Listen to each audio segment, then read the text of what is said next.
얼음 궁전이 쫙 올라갈 때요. 거기에 프랙탈 구조가 숨어 있거든요. I saw this spiraling in frozen fractals all around.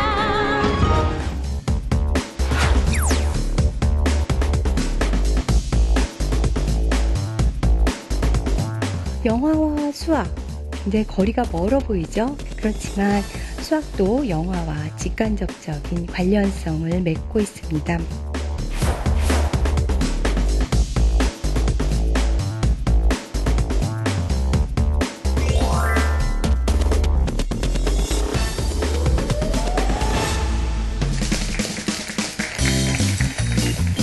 안녕하세요. 수다로 풀어내는 유쾌한 수학 강연 수다학의 MC 고유경입니다. 인터스텔라, 겨울왕국, 명량 이렇게 흥행 돌풍 불러왔던 영화들의 공통점 뭐가 있을까요?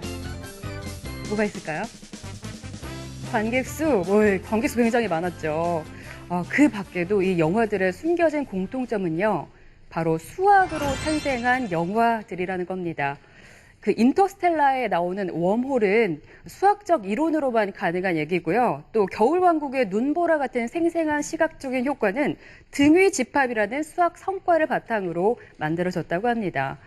이쯤 되면은 자녀들에게 수학적인 호기심을 불러오기 위해서는 함께 손을 꼭 잡고 극장에 가는 것도 참 괜찮은 방법이 아닐까 하는 생각이 드는데요. 오늘 강연에서는 감춰진 수학 영화들을 한번 만나보려고 합니다. 자, 그럼 강연에 앞서서 저와 함께할 특별 패널부터 모셔보도록 할게요. 윤영미 씨 나와주세요.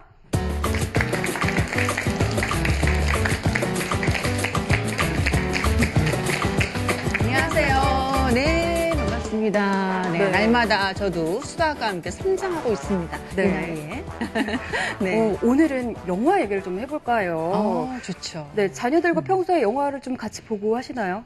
옛날에는 같이 많이 봤는데 좀 크니까 지들끼리 보더라고요. 근데 네. 요즘 얘기 들어보니까 인터스텔라를 자녀들하고 대화하기 위해서 같이 본다. 어떤 교육적인 네. 의미에서 본다. 이런 얘기도 많이 들려오는데 좀 전에 제가 들으니까 네. 그 인터스텔라뿐만 아니라 겨울왕국 이런 흥행 영화들 속에 수학적인 코드가 있다. 네, 맞아요. 정말이에요?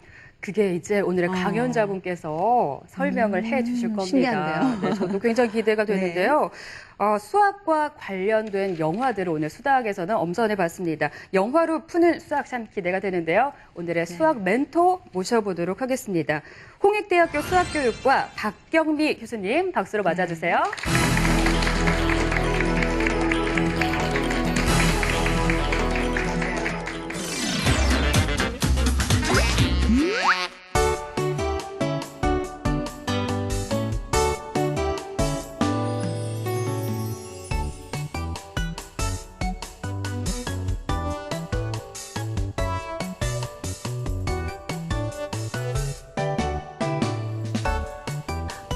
영화와 수학, 거의 평행선을 달리는 것 같이 아주 이질적인 분야로 흔히들 생각하는데 사실 수학이 영화와 직간접적으로 관련이 되어 있거든요. 그래서 그것이 여러분들한테 어떤 수학에 다가가는 그런 하나의 전기가 될 수 있지 않을까 생각합니다.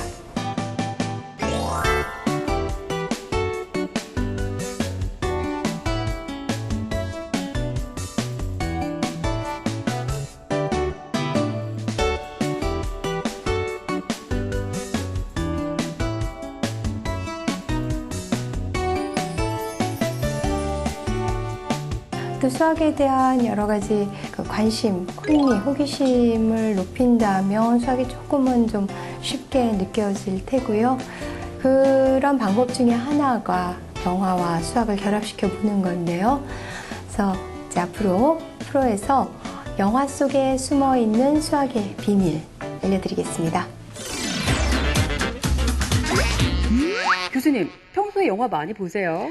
글쎄요, 영화 광이라고까지는 하지 못하더라도 화제가 되는 영화들은 챙겨봅니다. 인터스텔라 보셨나요? 인터스텔라 아직 못 봤습니다. 그래요. 네. 근데 궁금합니다. 이게 수학자의 눈으로 보는 영화는 일반 우리가 보는 어떤 시각하고 좀 다를 것 같아요. 네, 다르지 않을까요? 글쎄요, 뭐 그렇게 다를 것 같지는 않은데요. 사실 수학이 배어있는 영화도 저도 처음에는 그냥 작품으로 그냥 총체적으로 먼저 느끼고요. 그 다음에 이제 분석적으로 보죠. 그럼 이런 것도 수학적이라고 할 수 있나요? 내가 이걸 9,000원 주고 봤는데 얼마치에 내가 이 정보와 도움을 얻었나? 요런 건 아니죠? 그럼 수학적 태도로는 아주 훌륭합니다. 예. 네. 그렇다면 교수님 최근에 본 영화 중에서 가장 뭐 인상 깊었던 장면 어떤 게 있을까요? 좀 전에 그 인트로에서 그 겨울왕국 말씀하셨잖아요. 네네. 그게 이제 등위집합이라는 그런 수학적인 방법이 쓰이기도 했고, 사실 그 얼음 궁전이 쫙 올라갈 때요. 네. 거기에 프랙탈 구조가 숨어 있거든요. 무슨 프랙탈은 무슨 말인지 하나도 모르겠죠. 그러니까 자기 닮음을 갖는 기하학적 구조를 이야기하는데요. 저는 이제 그 부분 보면서 또 조금 새로운 걸 느끼기도 했습니다. 저는 그냥 Let it go, Let it go 이것만 열심히 따라 불렀는데 노래 잘하시네요. 역시 다르군요. 네. 오, 신기해요. 네, 복잡한 수학책을 읽히는 것보다 이 수학 영화 한 편을 보면은 수학에 좀 더 친근감을 느끼고 좋은 점도 많을 것 같아요. 어떤가요? 그렇죠. 수학의 개념과 원리가 배어 있는 그런 영화 보면서 또 즐기면서 아무런 심리적인 부담 없이 또 수학 내용도 공부할 수 있다면 좋겠죠. 사실 청소년들, 자녀들 수학 그 영화 많이 네. 그 즐기잖아요. 네. 시네마 수학. 자녀들의 수학 교육에 과연 어떠한 그 영향력이 있을까? 네. 오늘 강연 중에 다 풀어주시나요? 예, 3편 영화 소개해드립니다. 네, 그래서 오늘 강연 중에 어떤 영화들을 소개해 주실지 좀 궁금한데요. 어떤 영화들이 준비가 되어 있나요? 이게 뭐 헐리우드 블록버스터류는 아니고요. 그렇게 잘 알려지지는 않았지만 사실 굉장히 그 숨은 진주 같은 영화들이에요. 흔히 지금 뭐 수학이 들어있다 그러면 재미없는 영화 아닐까 맞아요. 살짝 그런 생각을 하실 것 같은데 네. 아주 스토리도 탄탄하고 아주 긴장감 있고 밀도 있게 진행되는 그런 수작들입니다. 네. 그렇다면 오늘 강연은 뭐 시네마 수학 이렇게 얘기가 될 수 있을 것 같습니다. 박경미 교수님이 준비한 시네마 수학의 매력 속으로 빠져들 준비 다들 되셨나요? 네, 박수로 맞아주세요.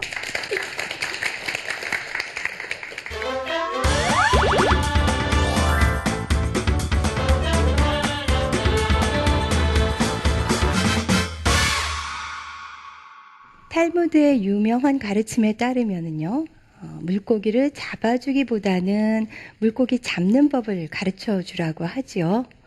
그런데 여기서 한 걸음 더 나아간 방법은 바다를 그리워하게 하는 것입니다.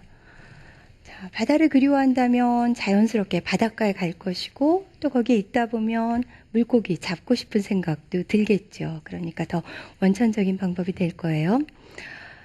자, 수학 공부하는 것을 물고기 잡는 것이라고 한다면 우리 수다학에서 다루었던 여러 강연 내용들은 물고기 잡는 법을 가르쳐 주는 것에 해당할 텐데요. 저는 오늘 그 영화를 통해서 수학에 대한 관심, 흥미, 호기심을 키워주는 것, 그것이 이제 바다를 그리워하는 것에 비유될 수 있을 것 같습니다. 그래도 그렇게 생성된 그런 수학에 대한 관심, 흥미는 수학 동기의 유발로 연결되기 때문이지요. 자, 오늘 이제 시네마 수학 말씀드리기로 했는데요. 자, 영화는 흔히 종합예술이라고 하죠. 한 편의 영화에는 문학, 철학, 음악, 미술 여러 요소들이 녹아들어 있는데 영화와 수학 굉장히 거리가 멀어 보이죠. 또 이질적인 분야로 보이죠. 그렇지만 수학도 영화와 직간접적인 관련성을 맺고 있습니다. 우선요, 수학은 영화를 제작하는 기술적인 측면에서 큰 기여를 하는데요. 영화 캐리비안의 해적, 그 거대한 파도와 포말이 배를 덮치는 장면이요. 이거는 유체의 변화를 수학적으로 분석하는 그런 방법에 의해서 가능했던 장면이에요. 자, 이런 장면을, 이런 방법론을 처음 연구한 분은 미국 UCLA의 스탠리 오셔라는 분인데요. 이분은 이런 업적으로 가우스상을 받았어요. 올해 8월에 서울에서 세계 수학자 대회가 열렸죠. 거기서 이제 응용수학 분야에 수여하는 가우스상이 주어졌는데 이거는 순수 수학 분야에 대해서 주는 필즈상만큼이나 영예로운 상입니다. 그리고 또 이분의 수제자가 미국 스탠포드 대학의 로널드 페디큐 교수인데요. 이분은 캐리비안의 해적 2, 망자의 함이었죠. 거기서 또 큰 기여를 했어요. 어떤 부분이었냐면요. 그 망자 함에 나왔던 문어 수염을 가진 그런 선장 혹시 기억나시나요? 이거는 배우 빌 나이가 이제 컴퓨터 그래픽에 의해서 변모를 한 것인데 이 기술을 제공한 것이 페디큐 교수입니다. 그래서 이 캐리비안의 해적 2, 망자의 함은 아카데미 특수 효과상을 받았고요. 페디큐 교수도 아카데미 기술 업적상을 이것으로서 받았죠. 이처럼 수학이 영화를 제작하는 기술을 지원하는데 그것 이외에 영화의 내용적인 소재를 제공하기도 합니다. 그래서 소개해드릴 첫 번째 영화가 페르마의 밀실이에요. 이거는 스페인의 공포 영화인데요. 우리나라에는 2012년에 개봉했고요. 국민 MC죠. 유재석 씨가 소개하면서 또 큰 화제를 모으기도 했던 영화인데 일단 영화 제목에 페르마라는 사람이 들어있죠. 17세기 프랑스의 수학자입니다. 자, 이 영화의 주인공들은 발신인이 페르마로 되어 있는 편지를 받고 외딴 곳에 위치하고 있는 방, 밀실에 모이게 됩니다. 근데 사실 이것은 큰 음모에 걸려든 것인데요. 그 방에서 살아서 탈출하기 위해서 이 4명의 주인공들은 필사적으로 목숨을 걸고 수학 문제를 푸는데 이 4명 주인공한테는 수학자의 이름이 붙어 있습니다. 그래서 이제 아래 오른쪽부터 힐베르트, 파스칼, 올리바, 갈루아 이런 이름들이 붙어 있는데 사실 이런 음모가 등장하게 된 것은 골드바흐의 추측이라는 것 때문인데요. 이것의 증명을 둘러싼 야심 때문에 빚어졌던 비극인데요. 일단 골드바흐라는 사람이 추측을 한 건가 보다 이런 생각은 하실 수 있겠죠. 이거는 1742년에 골드바흐라는 사람이 수학자가 당대 최고의 수학자였던 오일러에게 보낸 편지에서 시작이 되었고요. 자, 여기서 이제 관련된 장면을 먼저 한번 보시겠습니다. En 1742 el matemático Christian Goldbach se fijó en que los números pares se podían expresar como la suma de dos números primos. Es fácil verlo con números pequeños. El 18 par es 7 más 11, que son primos. El 24 es 5 más 19, que son primos. El 50 es 13 más 37 y así con todos. Dime un número par. El 100. El 1000. 100 es 83 más 17 y 1000, 521 más 479. La cuestión es que no se puede ir comprobando si todos los números pares son la suma de los números primos porque los números son infinitos. Habría que encontrar una ley que los abarcase todos y encontrarla se ha convertido en el problema más difícil de la historia de las matemáticas. 자, 골드바의 추측은요. 일단 그 내용부터 살펴보면 2보다 큰 짝수는 두 소수의 합으로 나타낼 수 있다예요. 일단 소수가 무엇인지부터 보죠. 여기서의 소수는 0.1과 같은 이런 분수 소수의 소수가 아니라요. 1과 자기 자신만을 약수로 갖는 수를 이야기해요. 그럼 첫 번째 소수는 2예요. 그 다음 소수 3이고요. 근데 2를 제외한 짝수는 소수가 될 수 없겠죠. 왜냐하면은 2라는 약수를 또 가지니까요. 그러니까 2를 제외한 소수들은 다 홀수다. 자, 2, 3 했고요. 그러면 이제 5, 7, 그 다음에 9는 어떤가요?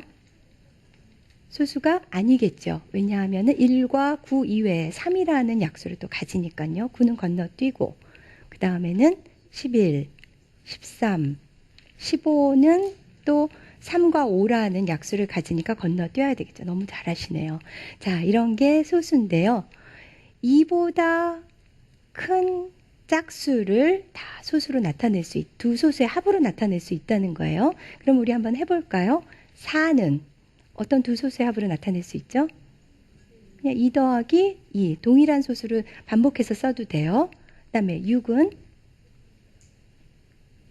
그냥 뭐 3 더하기 3 또 하면 되고요. 8은 그렇죠. 3 더하기 5라는 그런 두 소수의 합으로 나타낼 수 있을 것이고 10은 3, 7의 합으로 나타낼 수도 있고 5도 소수니까 5 더하기 5로 나타낼 수도 있고 12도 가능하겠죠? 12는 어떻게 나타낼 수 있을까요?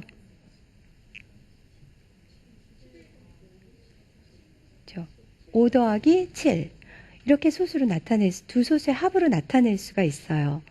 아까 영화 장면에서 보면은 그 주인공 갈로아였는데요. 18, 24, 50을 이제 두 소수의 합으로 나타내 보고는 거기는 여학생들한테 물어보죠. 그래서 이제 100, 1000 좀 큰 짝수들을 두 소수의 합으로 나타내죠. 자, 그런데 이렇게 하나하나 어떤 큰 짝수들을 잡아서 두 소수의 합으로 나타내는 것은 증명은 아니에요. 그냥 확인 작업일 뿐이죠. 그래서 이 골드바이 추측에 대한 증명은 아직 이루어지지 못한 미해결 문제예요.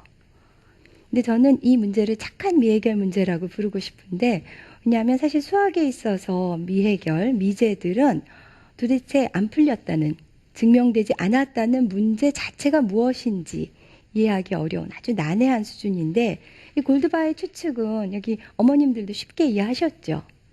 어떤 성질인지 는 쉽게 이해되셨고 물론 이제 그것이 아주 일반적인 경우에 대해서 그냥 임의로 큰 짝수를 하나 잡아서 그거를 두 소수의 합으로 나타내어 보는 방식이 아니라 어떤 짝수가 오더라도 그것이 두 소수의 합으로 나타낼 수 있다는 것을 보여야 하기 때문에 이제 그런 증명은 아직 이루어지지 못했었던 거죠. 자, 여기서 제가 또 수학 용어에 대해서 잠깐 소개해드리고 싶은데요. 아까 소수를 이제 분수소수의 소수와 달리 이런 소수는 프라임 넘버라고 해요. 그러면은 아까 우리 2, 3, 5, 7, 12, 13, 17 이런 식으로 소수를 찾을 수 있었는데요. 자연수의 집합이 있다면 그 중에서 소수는 극히 일부예요. 그리고 나머지 수들은 우리가 합성수라고 해요. 그런데 그 합성수는 소수의 곱으로 나타낼 수가 있어요. 즉 소수만 있으면 나머지 합성수들을 곱에 의해서 생성해낼 수 있다는 거죠. 그런 측면에서 어떤 근원이 되는 수인데요. 소수가. 그래서 북한에서는 소수를 시수라고 해요. 시가 되는 수다. 그래서 이제 그런 의미를 같이 알아두시면 좋고요. 용어가 굉장히 중요해요. 그러니까 수학 내용이 전개될 때 새로 출현하는 개념, 그것을 나타내는 용어로부터 출발을 하죠. 그리고 또 그러니까 결국 용어라는 것은 수학 내용을 전개하는 그런 중요한 도구가 되는 것이고 또 학생들이 다 그 내용을 이해한 다음에 머릿속에 정리할 때도 그 용어를 동원해서 하겠죠. 그러고 보면은 용어는 학습의 출발점이 되기도 하고 또 종착점이 되기도 하는 거죠. 그러니까 용어에 대한 정확한 이해 또 그것이 어떤 수학적인 의미들과 연결지어진다면은 학습을 촉진하는 그런 좋은 그런 소재가 될 수 있습니다. 자, 골드바이 추측에 대해서 우리가 살펴봤는데 골드바이 추측 자체가 자녀들의 중간고사, 기말고사에 나오는 것은 아니에요. 하지만 소수를 중학교 1학년에서 배우거든요. 그러니까 이 소수에서부터 파생된 골드바이 추측 여기에 대해서 페르마의 밀실이라는 영화를 보면서 관심을 갖게 되면은 또 이 소수라는 그런 소재, 그 수학적인 개념도 훨씬 더 가깝고 또 좀 즐기는 마음으로 접할 수 있지 않을까 생각합니다. 자, 이것으로 그 1부를 마치고요. 또 2부에서 새로운 영화 2개 소개해 드리겠습니다.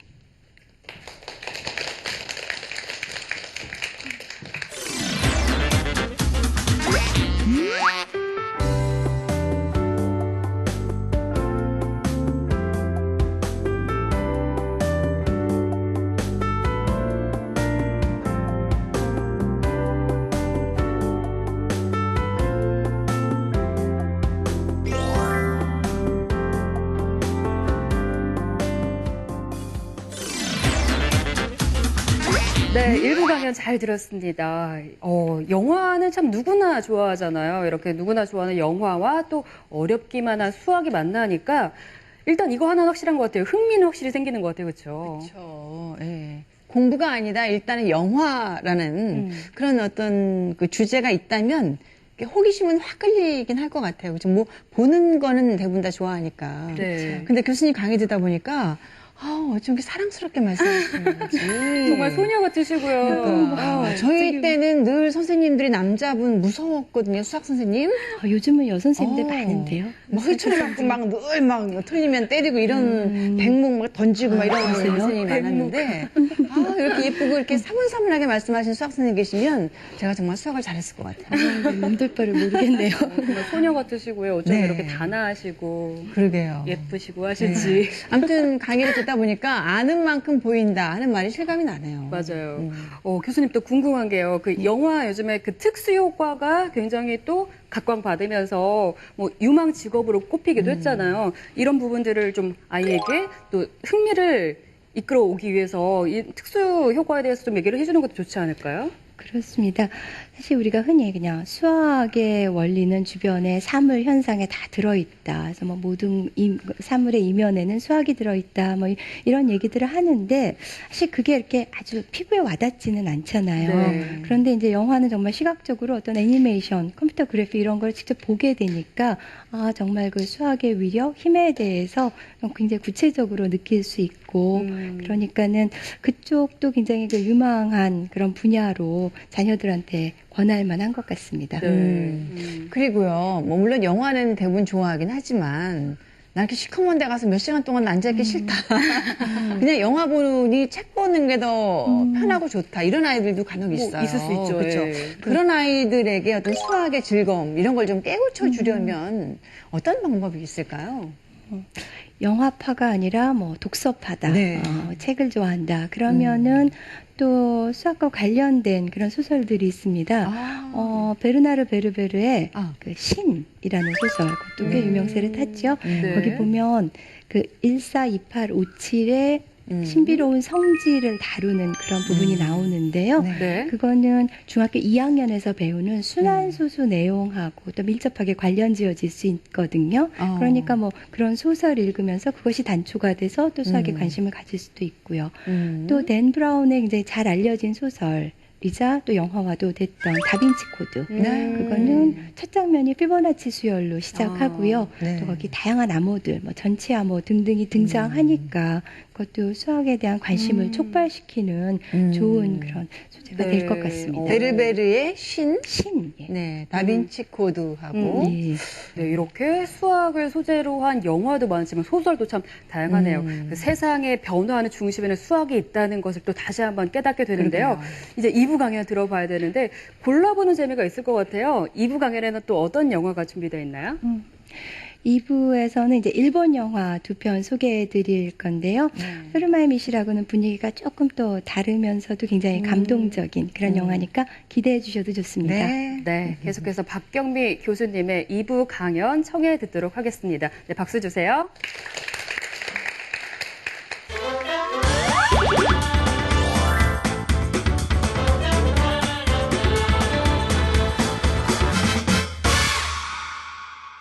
자, 2부에서 소개해드릴 첫 번째 영화는 박사가 사랑한 수식입니다.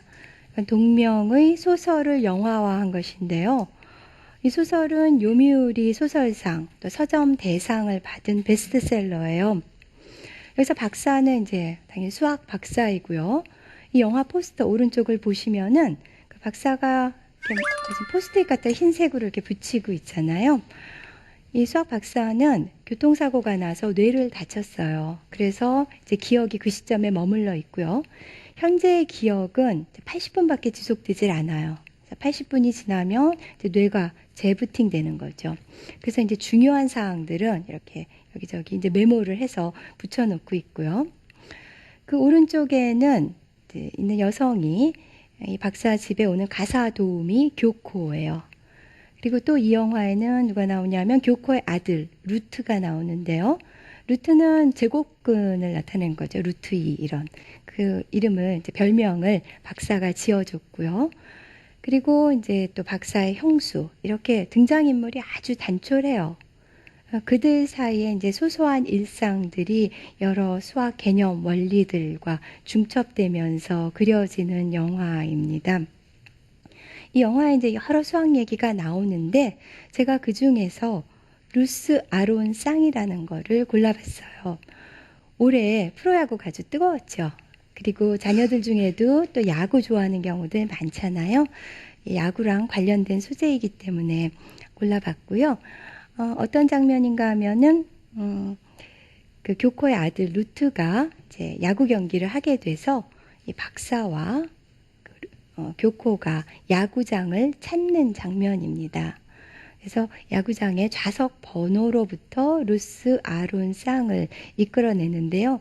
이런 식으로 이제 박사한테 있어서는 수학이 또 특별히 수가 세상을 바라보는 창이에요. 그러니까 모든 걸 다 수의 관점에서 바라보고, 그리고 또 이 수학이 이 박사와 그 외부 세계를 소통해주는 그런 매개체가 되기도 하고요. 자, 관련된 장면 감상하시죠.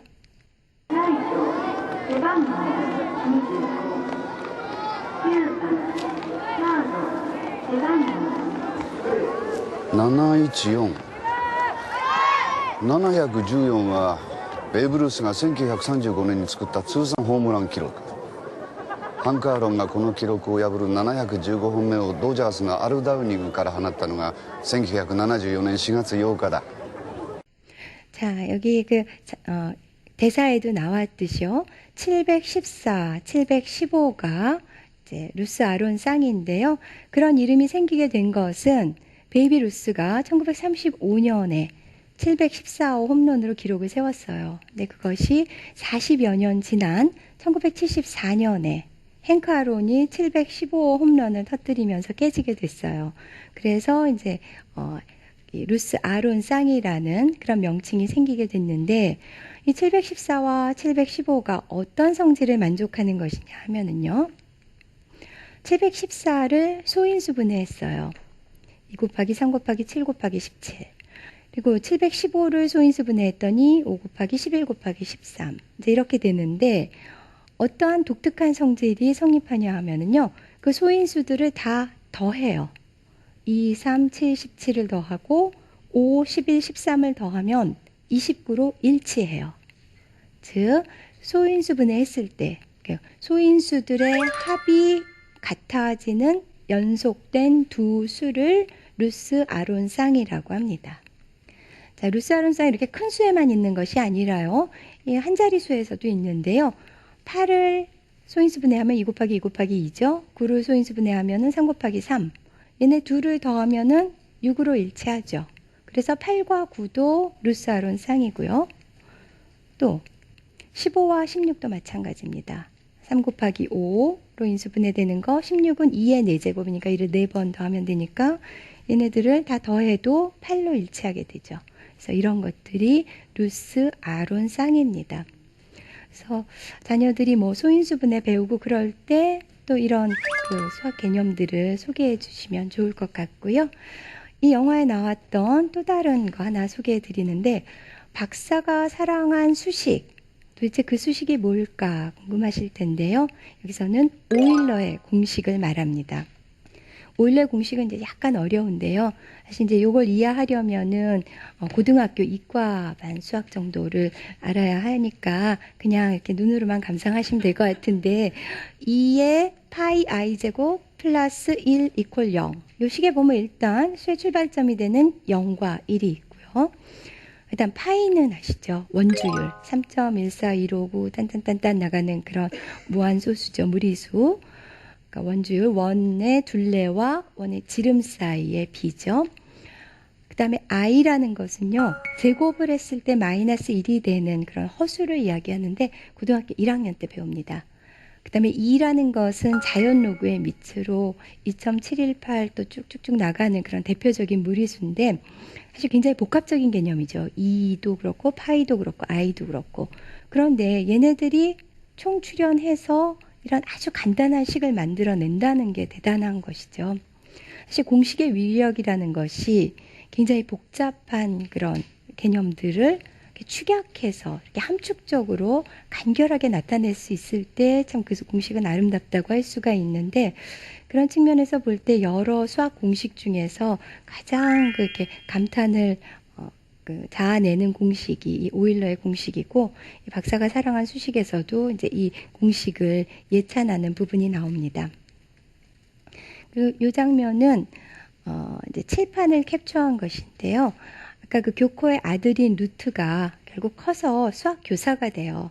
박사한테 영감을 받아서. 그래서 사실 영화는 그 루트가 회상하는 것으로서 이제 전개가 되는데, 그 루트가 학생들한테 이제 칠판에다 2의 파이 i 제곱 플러스 1 이퀄 0, 그다음 무자를 써놨죠. 이제 이렇게 그 설명하는 장면입니다. 사실 제가 이 영화를 처음 본 게 좀 영화 개봉해서 2006년인데요. 조금 뜬금없이 갑자기 수학 내용들이 등장하기도 해서 좀 너무 좀 자기적인 느낌이 없지 않았어요. 그래서 그 당시는 이제 약간 불편한 감정을 갖고 이 영화를 보기도 했는데, 시간이 흐른 다음에 지금 시점에서 다시 보니까는요, 어떤 그 수학에 젖어 있는 수학 박사의 맑고 투명한 영혼이 막 빙의되는 것처럼 이제 좀 큰 감동을 주더라고요. 그래서 이 영화도 꼭 보셨으면 제가 강력하게 추천드립니다. 자, 마지막으로 살펴볼 것은 용의자 X의 헌신. 마찬가지로 일본 소설, 동명 소설을 영화화한 것이고요. 우리나라에서는 방은진 감독이 용의자 X로 한국판 리메이크를 만들었어요. 그리고 올 여름에는 그 연극 무대에 올려지기도 했습니다. 여기는 이제 천재적인 수학적 감각을 지닌 이시가미라는 교사하고, 그다음에 또 천재 물리학자 유카와 이렇게 둘이 주인공이고, 한 살인 사건을 둘러싸고 둘의 아주 불꽃 튀는 그런 두뇌 싸움이 볼만한데요. 이 중에서 또 수학과 관련된 그런 개념 하나 소개해 드릴게요. 그와 관련이 있는 지도입니다. 세계의 지도죠. 이게 보면은 인접한 국가가 다른 색깔이 되도록 칠했어요. 모두 몇 가지 색깔이 쓰였나요? 바다색은 빼고요. 지금 빨간색, 파란색, 그다음에 진분홍색, 보라색, 그다음에 노란색, 이렇게 네 가지 색이 쓰였죠. 지도에서 인접한 영역이 서로 다른 색이 되도록 칠하려면 최소 몇 가지 색이면 될까 하는 것인데요. 이것이 유명한 사색 문제입니다. 사색 문제. 생각보다 색깔의 개수가 적죠. 네 가지 색이면 될까? 이렇게 좀 갸우뚱하게 되는데요. 이 문제는 1852년에 영국의 대학원생이었던 프란시스 구들이라는 사람이 이제 처음 생각을 하기 시작했어요. 그러니까 영국 지도를 보면서 인접한 영역이 다른 색깔이 되도록 칠해봤어요. 그랬더니 네 가지 색이면 되는 거예요. 그러면서 이제 궁금증이 생겼어요. 다른 지도에서도 그럴까? 어떤 지도가 나타나도 이런 네 가지 색이면 충분할까? 이런 이제 의구심을 갖게 됐고, 자기 동생의 지도 교수였던 수학자 드모르강에게 이제 이 문제를 이제 이야기하면서 세상에 알려지게 되었고요.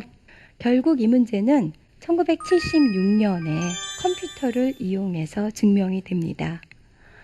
그런데 이제 영화로 돌아와서 영화에서 그 천재 수학교사 이시가미는 이게 못마땅한 거예요. 컴퓨터를 이용해서 증명이 됐기 때문에. 인간의 두뇌를 이용해서 우아하게 증명이 돼야 되는데 컴퓨터를 돌려서 증명된 것이 이제 불만이었고, 그래서 이제 그런 장면이 나오는데요. 이제 어떤 장면이냐 하면은요. 그러니까 물리학자, 아까 천재 물리학자도 나온다고 했죠. 그 유카와가 살인 사건에 대해서 이제 논의하기 위해서 형사들하고 이제 그 중국집에서 이제 식사를 하면서 이제 이야기하는 장면이에요. 그러면서 이제 대학교 시절을 회상하는데, 그 수학교사 이시가미와 물리학자 유카와는 전공은 다르지만은 대학교 동창이에요. 그래서 대학교 2학년 때 이제 이시가미가 교정에서 막 사색 문제를 증명하기 위해서 몰두하는 그런 장면을 회상하는 부분이 나옵니다. 영화 장면 감상하시죠. ほいで僕は思わず尋ねた。君はどうしてそんなことをやってるんだ。四色問題は20年以上も前に証明されているのに。すると彼はこう答えたんだ。あの答えは美しくない。僕は嬉しくなった。同じ大学で初めて話が合う人間を見つけたから。 자, 이 사색 문제가 등장하고 나서 이제 이걸 증명하기 위해서 많은 수학자들이 매달렸어요. 사실 여러분들 굉장히 친숙하게 느껴지시죠? 어렸을 때 이렇게 뭐 색칠하기 그런 거 많이 해서 이 문제 자체는 굉장히 이제 가볍게 느껴지잖아요. 그래서 쉽게 증명될 수 있을 것 같아서 많은 수학자들이 이 증명에 매달렸는데 쉽지가 않았죠. 그래서 5가지 색까지는 그래도 순조롭게 증명이 됐어요. 5색이면 충분하다. 5색 문제까지는 됐는데 거기서 한 가지 색을 더 줄이는 것은 너무나 어려웠고 많은 그런 증명들이 다 실패로 돌아갔어요. 그런데 그것이 그냥 실패는 아니었고요. 그 실패를 통해서 다른 또 수학 주제들에 대한 그런 발전을 이루기는 했었죠. 그래서 아마도 역사상 가장 많은 그런 틀린 증명이 제기됐던 문제라고 할 수가 있는데, 이제 그렇게 이제 오색 문제에서 정체되어 있다가 일리노이 대학의 아펠과 하켄이라는 사람이 이제 관점을 바꿔서 어떻게 접근하냐 하면요. 지도의 유형을 나누는 거예요. 사실 지도가 나타날 수 있는 가지수는 무한히 많을 거예요. 그런데 그 중에서 동형인 것들을 이제 하나로 카운트를 하게 되면은 모두 1936가지의 유형이 나오는 거예요. 그래서 이 유형에 대해서 각각 다 4가지 색이면 된다는 것을 확인해 보면 되겠죠. 그런데 사실 인간의 두뇌로는 하기가 이제 너무 복잡하기 때문에 결국은 이제 컴퓨터를 돌려서 1200시간이나 그것도 돌려서 결국 4색이면 충분하다라는 것을 증명해 냈고요. 여기 이제 일리노이 대학 어바나 샴페인에 소재하고 있는데 수학과가 위치하고 있는 그 어바나 시에서는 우체국에서 이 정리가 결국 증명된 것을 축하하는 의미에서 Four colors suffice, 4가지 색이면 충분하다, 이런 우편 스탬프를 만들기도 했습니다. 결국 이렇게 해서 사색 정리는 사색 문제였죠. 처음에 그러니까 Four color problem이었는데 그것이 사색 정리, Four color theorem으로 자리 잡게 됐는데요. 이 사색 정리는 컴퓨터만이 해결할 수 있는 유일한면서도 또 최초의 문제로 자리 잡고 있습니다. 그러니까 인간의 두뇌를 이용해서 이제 증명돼야 되는 문제로 남아 있는 거고요. 그 이시가미는 사람의 머리를 통한 그런 우아한 증명이 이루어져야 한다 하고 이제 생각을 했었던 것이죠. 그리고 사실 이 정리가 증명된 것으로 봐야 되는지 이것에 대한 의견도 분분합니다. 왜냐하면 컴퓨터를 돌려서 확인을 한 것이기 때문에요. 자, 오늘 그 3가지 영화 그리고 거기에 등장했던 골드바이 추측, 그리고 루스아론상, 오일러의 공식, 사색 문제 이런 거 알아봤는데요. 오늘 그 저녁 식사하실 때 자녀와 이런 그 수학 소재들 한번 얘기를 해보시면 어떨까 제가 제안 드리고 싶습니다. 사실 엄마가 이제 막장 드라마 계속 보고 계시면서요. 물론 저도 막장 드라마 굉장히 좋아하기는 합니다만 그거 보시면서 수학 학습지 풀었냐고 이렇게 체근하기만 하시기보다는 네가 공부하는 수학과 관련된 그런 소재들, 풍부한 그런 뒷이야기들 이런 거 이제 풀어놓고 이런 수학을 매개로 해서 대화를 나눈다면 아이들도 굉장히 좀 학습 동기가 잘 유발될 수 있을 것 같습니다. 자, 이것으로 강연을 마치겠습니다.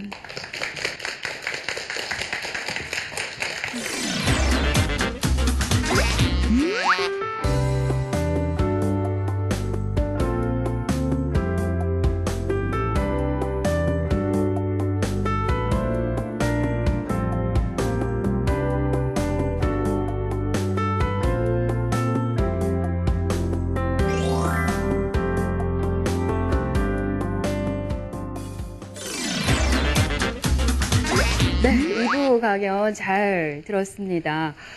박사가 사랑한 수식, 또 용의자 X. 이 맞아요. 영화 지금 예. 네, 보고 싶어졌어요. 요즘 네. 집에 가면은 VOD 다시 보기 이렇게 구매해서 볼 수 있잖아요. 집에 가자마자 있는지 한번 찾아보려고 해서는. 저는 박사가 사랑한까지는 굉장히 마음에 들었거든요. 근데 수식 나왔지 안 봤어요. 볼 거 그랬네요. 수식에서 이렇게 좋은 걸리셨군요. 영화인 줄 알았으면. 그러게요. 근데 오늘 이제 강연 들으면서 느낀 게 엄마가 공부하라고 하는 그 열마디 말보다 어떤 같이 나누는 수학적인 대화 이게 정말 중요하구나 싶은데 그것도 한 가지 포인트가 자 우리 수학적인 대화를 나누자 지금부터 이건 안 되는 거잖아요. 안 그래서 되죠. 아주 자연스럽게 이렇게 그렇죠. 넘어가는 어떤 지혜가 필요할 것 같아요. 그렇습니다. 거부감이 예. 들지 않게. 예. 저 갑자기 생뚱맞게 또 수학 얘기하면은 그러니까요. 거부감이 들겠죠, 맞아요. 아이도. 네. 그럼 교수님, 방송 보시는 학부모님들께 한 말씀 해주신다면요? 그래서 아까 드린 말씀의 연장선일 것 같은데요. 어머님들 자녀들한테 그런 말씀 많이 하실 것 같아요. 나도 중고등학교 때 수학 싫었고 그렇지만 아마 대부분 학력고사 세대시죠? 자, 학력고사 볼 때까지만 참고 공부했다. 그리고 학력고사 끝나자마자 수학에 대한 레테의 강을 건넜다. 망각의 강을 건너면서 다 망각에 묻어버렸지만 네. 세상 사는데 아무 불편 없더라. 그리고 너도 수능 볼 때까지만 참고 해라. 네, 이렇게 말씀 혹시 하시지는 않는지 설사 그렇더라도 살짝 좀 바꿔서 말씀해 주셨으면 저희 좋겠고요. 집에 왔다 가셨어요? 제가 녹취해 왔습니다. 제가 그랬거든요. 늘. 그러셨어요. 예. 네. 그럼 어떻게 하면 좋을까요, 교수님? 글쎄요. 그러니까 뭐 특별히 막 가정을 하실 필요는 없지만 그래도 이런 그 수학 이야기, 좀 말랑말랑한 수학 이야기 좀 책을 통해서 또 프로그램을 통해서 이렇게 좀 알아놓으시고 아이랑 자연스럽게 이렇게 대화를 하는 소재로 삼으시면 좋을 것 같아요. 그러니까 뭐 어머님들이 수학 교과서 보고 막 문제집 난해한 문제 풀면서 그렇게 하드코어 수학을 하실 필요는 없어요. 그러니까 뭐 이런 필요가 아니라 못해요. 예, 하실 몰라요. 필요도 없고요. 예. 근데 그냥 이런 이야기들, 네. 수학사의 뒷이야기들 이런 거 이제 살짝살짝 아이들한테 들려주시면은 이게 사실 아까 오일러의 공식만 하더라도 고등학교 내용들하고 또 관련 지어지고 또 중학교 내용들하고 관련 지어지는 분들 많거든요. 그런 공식이 있는 줄도 몰랐잖아요. 그러니까. 저희는. 네. 또 부모님들 미리 또 공부도 하시고 하셔야 될 것 같습니다.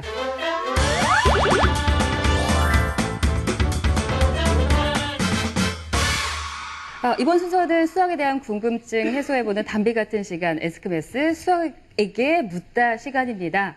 박경미 교수님의 강연을 들으시고 이제 궁금한 점들 좀 있으실 거예요. 네, 궁금하신 점 있으신 분들 손 들어주세요. 네, 저희 아이는 초등학생이어서 교수님한테 좀 묻기가 좀 그런데 아이가 수학에 흥미가 좀 없어서 그러는데 수학 동화나 이런 책으로 접근하는 게 더 나을까요? 아직 그러니까 영화를 보기에는 조금 자녀가 그래서요. 어리다는 얘기인 것 같으신데요. 예, 수학으로 이제 전개되는 그런 동화들도 있죠. 예, 그런 것도 도움이 될 것 같습니다. 사실 요즘 이제 초등학교 수학이 스토리텔링으로 되어 있어서 이제 그런 요소들을 교과서에서도 또 적극 활용은 하고 있는데요. 어떤 그 수학과 뭐 동화적인 요소들이 잘 어우러지면서 뭐 시너지 효과도 낼 수 있을 것 같은데 또 경우에 따라서는 그게 이제 또 그 반감을 갖게 하거나 또 부작용의 측면도 약간은 있는 것 같아요.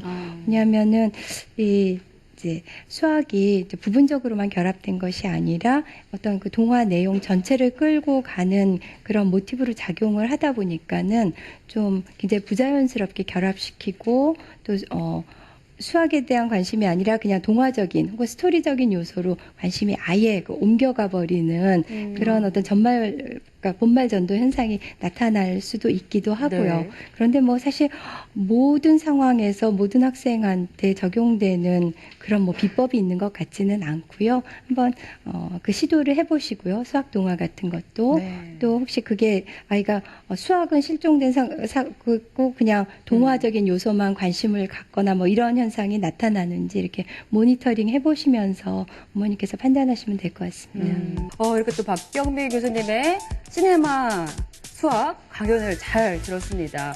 세계 최초 100% 컴퓨터 애니메이션인 토이스토리 영화 다들 아시죠? 네, 그 영화 뒤에도 굉장히 수학자들의 열정이 숨어 있다고 합니다. 이 영화 덕분에 또 발표된 수학 논문이 20편이 넘는다고 하는데요. 네, 이렇기 때문에 영화와 수학이 만나면 인류가 한 걸음 진보한다는 거 정말 믿어 의심치 말아야 될 것 같습니다. 오늘부터 당장 이제 되게 돌아가셔서 자녀들과 함께 영화 속에서 그 숨겨진 수학적인 요소를 찾아보면 어떨까 하는 생각이 드네요. 네, 수다 방청 원하시는 분들은 아래 주소로 들어오셔서 신청을 해주시면 되고요. 저희는 다음 주에도 학부모님들의 고민을 덜어드리기 위해서 다시 찾아오도록 하겠습니다. 시청해주신 여러분 감사합니다.